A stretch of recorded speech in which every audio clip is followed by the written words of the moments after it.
Continuing coverage now, Chatham County Police are still looking for two men they say shot a soldier inside a Berwick sports bar. It happened more than 3 months ago.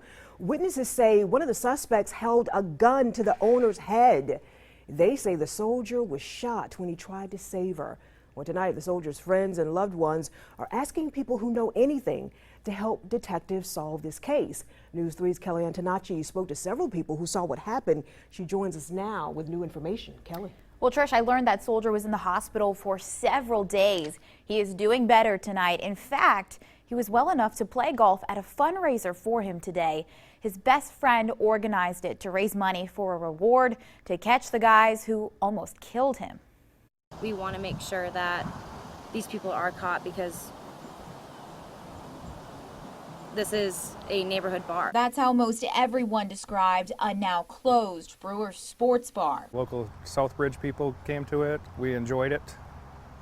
It was a good, good place to go to hang out. But 3 months ago, it's where two men came in with guns. A soldier jumped in to save the owner, and witnesses say one of the suspects shot him point blank. His face is turned gray. And I was like, no one should ever die without hearing that they're loved.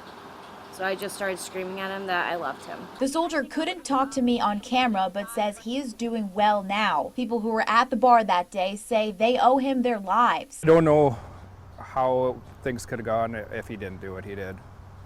How much worse the things that could have happened if what happened he did, it could have been really a big tragedy. The soldier's quick thinking comes as no surprise to people who know him. He's great. He's one of the bravest guys I know.